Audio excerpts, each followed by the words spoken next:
Alright, here's another good point. You'll note that it appears to be somewhat pinched in here. You got this giant mouth, huge cheeks, big nose, and everything just seems to be cone heading here. That's going to happen with enclosed carvings. For example, let me show you the original picture. This is pretty beat up because I've already done this carving, and this is the original piece that I used.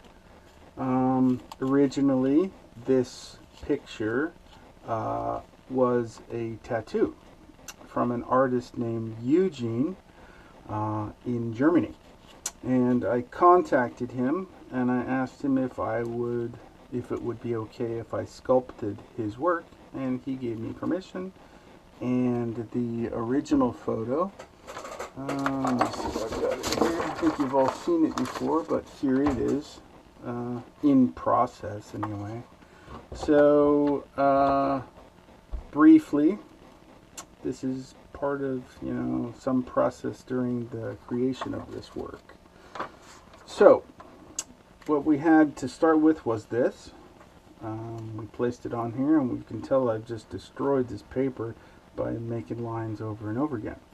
But you can tell that for the most part my lines are in the right place, and the eyes line up with these lines here, and it's starting to take shape.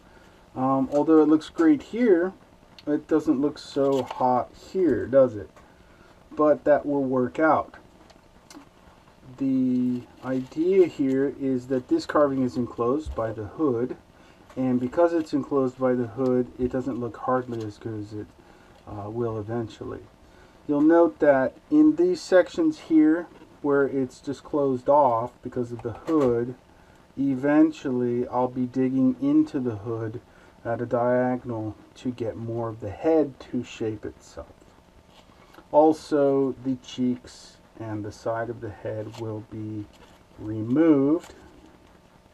This will be gone, and that will just cup in to show the inside of the hood.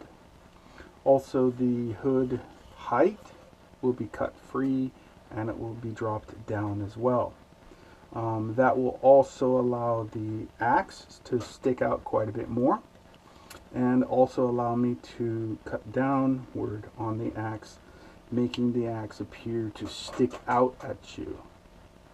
So even though it doesn't match up, it's just kind of in the previous lesson a little bit about how it can look just drastically terrible in process, but try not to get too discouraged or frustrated with your skills, as at some point they will start to fall in line. Alright, back at it.